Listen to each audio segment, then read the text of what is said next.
네, 성경은 여호수아 16장 5절부터 보시겠습니다.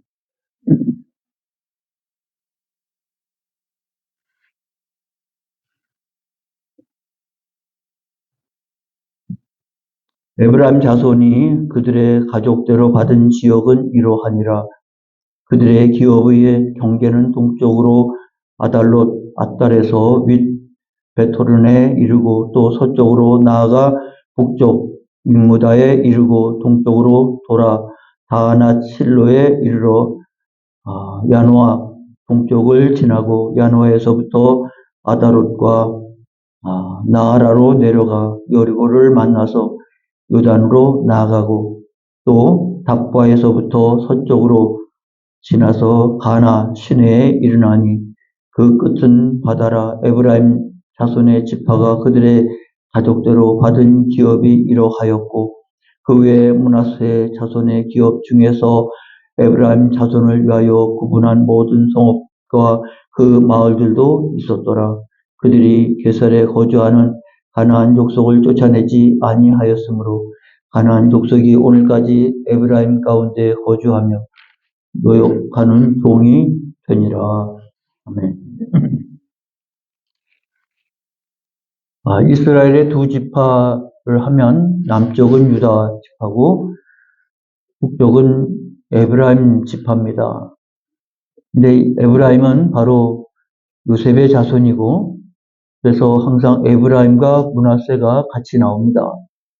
근데 여러분 아시듯이 야곱이 축복하되 손을 어긋맞춰서 축복함으로 동생 에브라임이 앞서고 형 므낫세가 그 다음으로 오는 형상을 맡게 되는데 언제나 남쪽에서는 유다 지파가 지도자 지파가 되고 이끌 수 있었고요. 북쪽으로는 에브라임 지파가 역할을 했습니다. 그러니까 에브라임 자손의 땅 분배는 어떤 모양으로 봐도 굉장히 중요한 지역이라고 하는 사실을 우리가 알게 됩니다.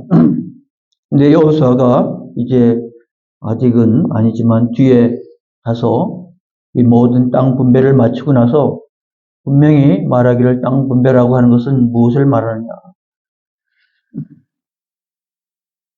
여호수아 21장 43절로 45절에 여호와께서 이스라엘의 열조에게 맹세하사 주마하신 온 땅을 이와 같이 이스라엘에게 다 주셨으므로 그들이 그것을 얻어 거기에 거주하였으며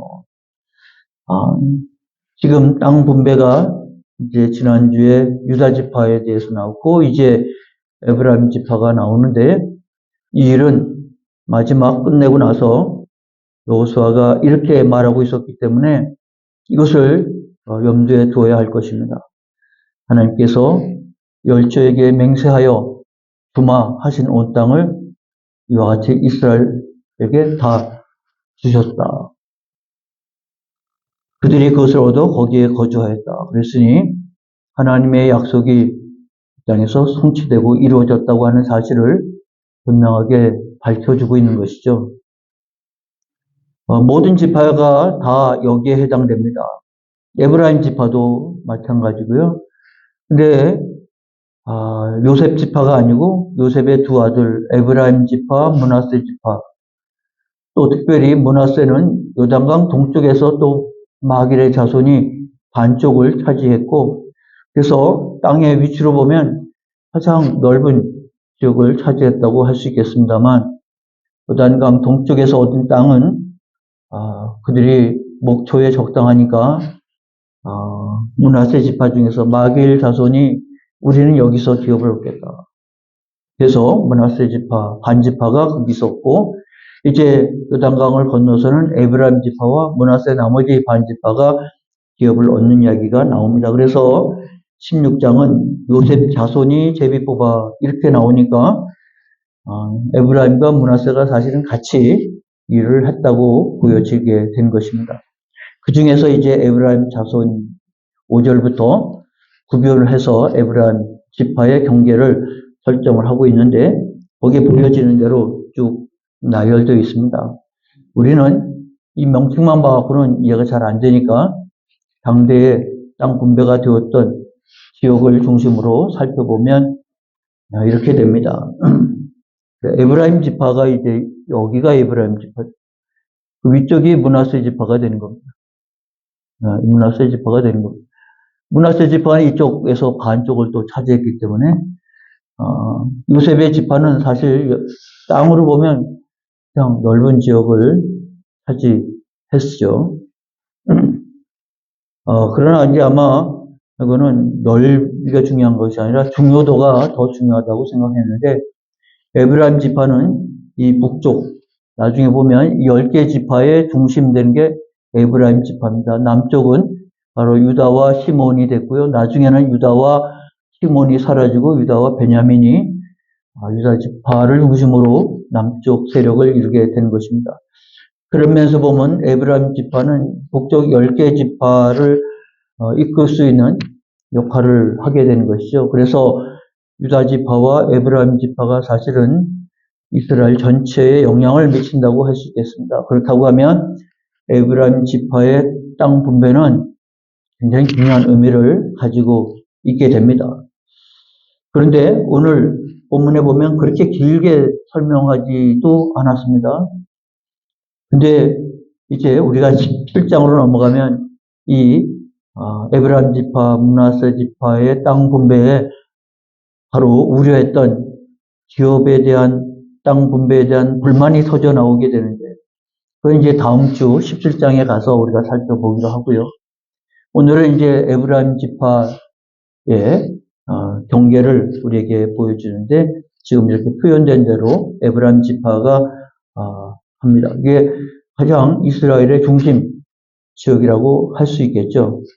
그래서 에브라임 지파는 언제나 북쪽의 10개 지파를 나중에 이끌 수 있을 만큼 지도자로서, 리더로서의 역할을 하게 됩니다. 그렇다고 하면, 하나님이 그렇게 세웠다고 하면, 그러면 그에 따른 책임이 있어야 되지 않겠습니까? 유다 지파와 에브라임 지파는 하나님의 특별한 은혜로 이와 같이 땅 분배가 됐다고 하면 그에 따른 책임을 감당해야 합니다. 근데 유다 지파는 우리가 아는 것처럼 갈렙에 의해서 땅 분배가 시작이 됐고, 그 땅 분배가 이제는 유다 지파 안에서 완성이 됐는데, 후에 시몬 지파가 땅이 마땅치 않으니까 유다 지파가 이 가운데, 사실은 땅만 넓었지 수속이 많지 않은 시몬 지파에게 이 땅을 양도합니다. 그러다가 시몬 지파가 점점 사라지고 유다 지파의 흡수가 되어버리게 되지요. 어쩌면 그것은 야곱이 예언한 대로 시몬이 한 짓이 있었기 때문에 시몬에 대한 하나님의 심판이 적용됐다고 말할 수 있겠습니다. 또 하나의 심판이 이루어진 것은 바로 레위 지파죠. 레위 지파는 땅 분배를 받지 못했고요. 그들은 뿔뿔이 흩어져야만 했습니다. 시몬과 레위가 야곱의 아들로서 바단 아람에서 돌아오는 중에 세켐에서 그 땅 주민들을 속이고, 할례를 받으면 우리가 서로 화친을 맺겠다고 속이고, 할례를 받은 그들을 몰살시키는 살인을 저지른 일들을 시몬과 레위가 합니다. 그 일에 대해서 다윗이, 야곱이 그들에 대해서 심판을 내리게 되죠. 결국 끝을 보면 시몬은 슬그머니 사라져 버리게 됩니다.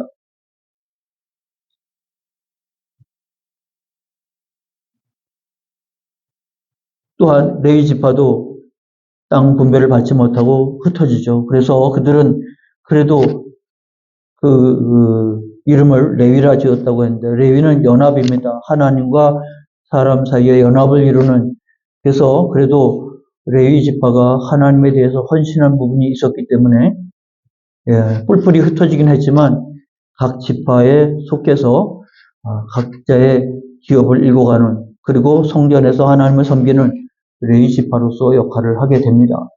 그러니까 그들이 행한 바가 그들에게 책임이 되었다고 하는 것을 알게 되는 것이죠. 그런 면에서 보면 에브라임 지파도 마찬가지입니다. 그들이 이와 같이 제일 요셉 지파 중에서 그리고 10개 지파 중에서 제일 먼저 땅 분배를 받았을 때는 특별한 은혜를 받았는데 거기에 대한 책임도 감당해야 합니다. 그러나 우리가 구약의 사사기 그 이후에 보면 에브라임 지파가 그 역할을 잘 못해요. 언제나 문제와 말썽을 일으키게 됩니다. 아마 특권 의식이 있었던 것 같아요. 우리는 요셉 지파다. 요셉 때문에 너희가 다 먹고 사는 거다. 우리 조상 요셉으로 인해서 12 지파가 다 사는 것이다. 그래서 자기들은 특별한 의식을 가지고 신앙생활을 했던 것 같습니다. 그 은혜가 아니라 마치 권리를 주장하듯이 그렇게 했던 에브라임이고, 므낫세는 에브라임과 늘 동조하던 형제니까 그렇게 북이스라엘이 문제의 요지를 갖고 나가게 됩니다. 그런데 그 오늘 5절부터의 그 내용을 보면 이스라엘 에브라임 지파의 경계가 이렇게 표현되어 있습니다. 그런데 이것을 쭉 하면서 마지막 10절에 이런 표현이 있습니다. 10절을 보시면 그들이 게살에 거주하는 가나안 족속을 쫓아내지 아니하였으므로 가나안 족속이 오늘까지 에브라임 가운데 거주하며 노역하는 종이 되니라.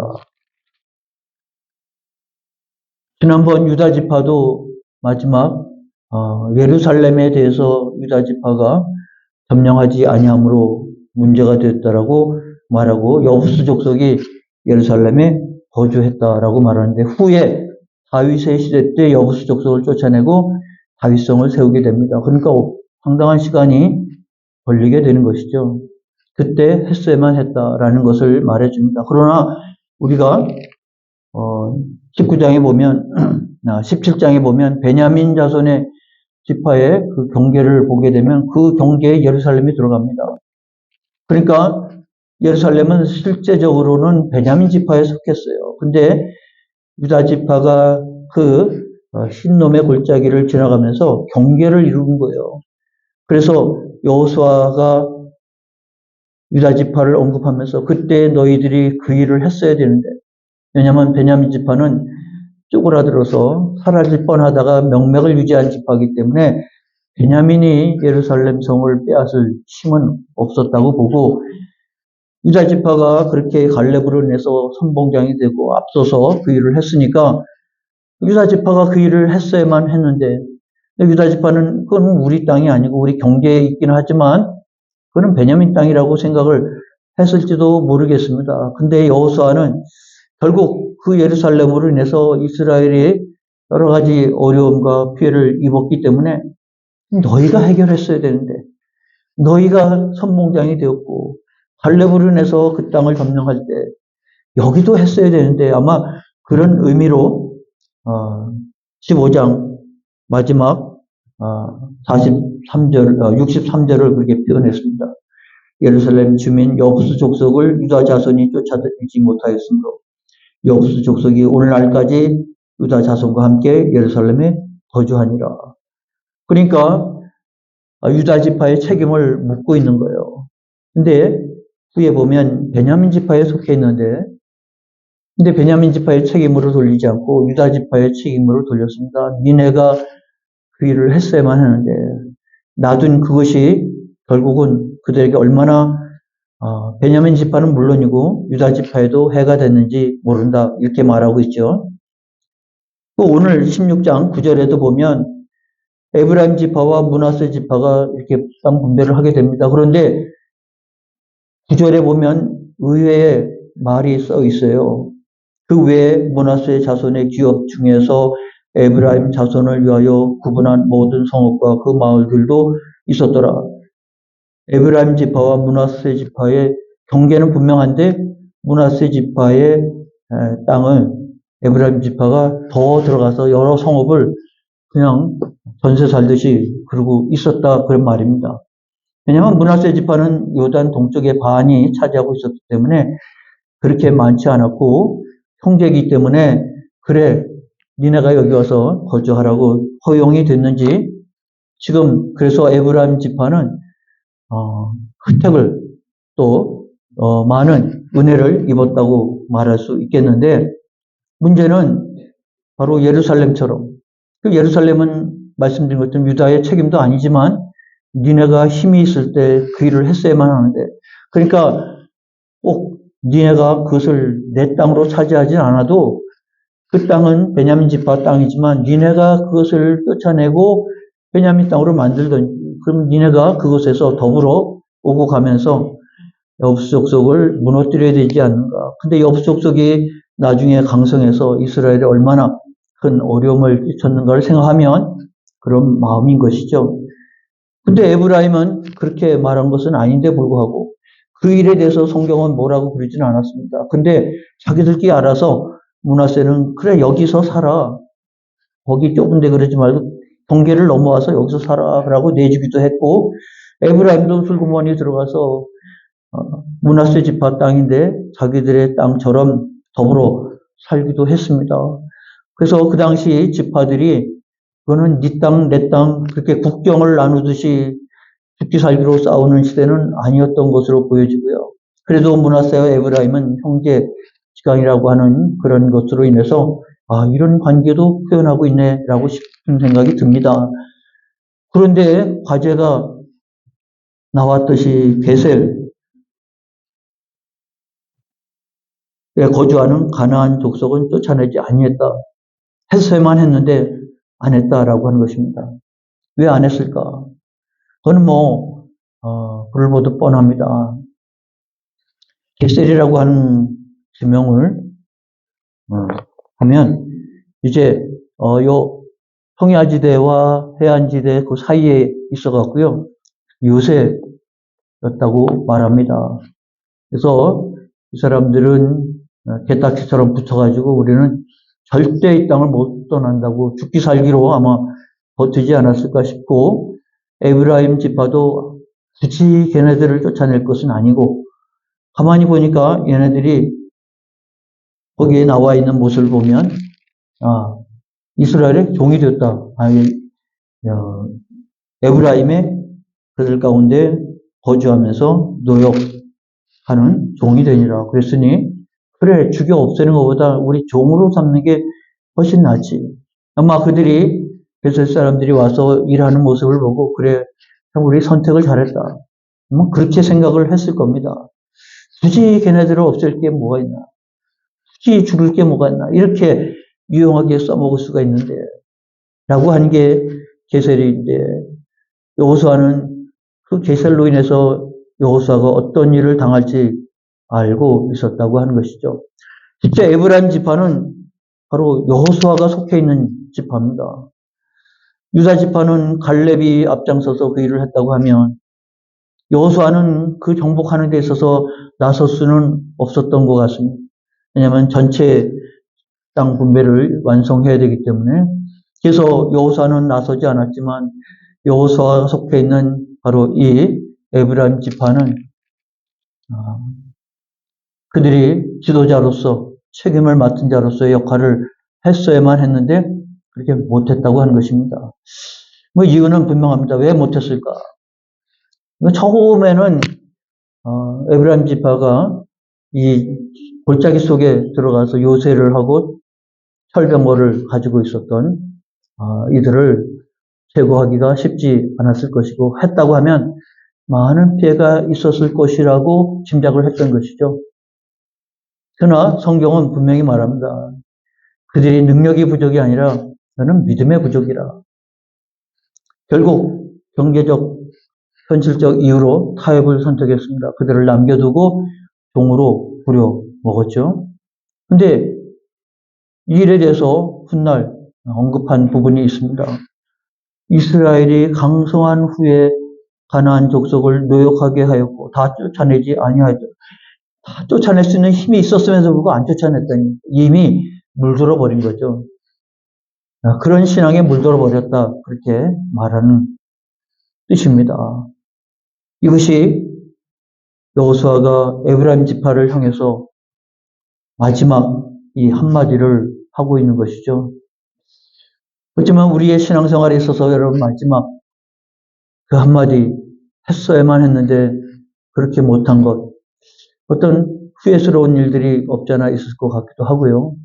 아, 그때 처음부터 내가 길을 잘 들어야 되는데, 처음부터 길을 잘못 들음으로 인해서 내가 이와 같은 문제에 봉착하는구나라고 생각할 수도 있지 않겠습니까? 그러면서 보면 교회가 사실은 이 에브라임 지파의 모습, 그리고 유다 지파의 모습을 통해서 교회가 얼마나 철저해야 될까. 그러지 않고서는 물들어가는 거죠. 우리가 잘 아는 독일의 본헤포 목사는 그가 독일이 망하기 전에 결국은 저항운동을 하다가 죽음을 맞이하지 않았습니까? 근데 그때 독일 교회는 다 히틀러 정책에 다 찬성을 했어요. 자기 아리안족이 제일 우세하고 아리안족이 아닌 민족을 처단하는 것에 대해서 동의를 했단 말이에요. 본네포는 그게 무슨 교회야? 그게 무슨 하나님의 나라, 하나님의 정이야? 그리고 반대편에 섰던 것이죠. 결국 그는 죽음을 면치 못했던 것이고 그와 함께 했던 동지들도 다 함께 죽음을 맞이할 수밖에 없었습니다. 그럼에도 불구하고 그는 타협하지 않았습니다. 어쩌면 그 신앙에 좀 유두리를 두고 좀 길게 생각하고 멀리 보고 결국은 그들에게 동조하는 게 아니라 결국은 우리가 승리할 것이지만 지금은 상황이 그러니까 그렇게 하자. 역사 속에서 보면 그런 일들이 얼마나 많이 있습니다. 얼마 전에 우리 철원의 박봉진 목사님 순교 기념관을 봉헌을 했습니다. 그 유물이 별로 없어요. 너무 안타까운 게 그럴 줄 알았으면 유물을 많이 남겨놨을 때 그런 유물이 있을 리가 없죠. 그렇지만 그분이 죽음을 당하게 된 원인은 신사참배를 거부함으로 인해서 당한 것입니다. 신사참배하지 않았다고 하면 그는 생명을 유지할 수는 있었겠죠. 그리고 곧 해방을 맞이하면 다시 신앙을 지키면 되지 않겠습니까만 본인은 용납할 수가 없었습니다. 오늘 저희가 리트릿을 하면서 다녀온 곳 중에 하나가 손양원 목사님 생가를 다녀왔는데 정말 손양원 목사님의 순교 기념관은 여수에 있습니다. 근데 그것은 거기서 순교를 한 곳이죠. 근데 지금 우리가 간 곳은 함안에 있습니다. 거기가 생가입니다. 그래서 생가가 거기 있다는 것을 제가 처음 알았는데 목사님들이 참 가장 어려운 시대에 가장 책임 있는 신앙생활을 했던 목사님이었죠. 그러지 않았으면 흐트러질 수 있었는데 불구하고 문득병 환자들을 도우면서 신앙의 절개를 지키는 과정에서 자식 둘이 죽고 본인도 결국 순교를 당하는 그런 일들이 벌어졌는데 이 함안에 세워진 기념관은 애국지사 손양원입니다. 물론 순교한 것도 일부 들어가지만 왜냐하면 순교 기념관이 따로 있었기 때문에 함안은 애국지사 손양원이에요. 그러니까 그가 애국지사의 관점에서 볼 때도 얼마나 책임 있는 일을 했는가. 그리고 우리를 감동케 하는 것은 그의 글귀가 써있는 몇몇 새겨진 돌 속에 있는 글들입니다. 우리는 과연 그 시대에 살았으면 그렇게 살았을까 싶은 거죠. 물론 지금은 그런 시대가 아니기 때문에 그렇긴 합니다.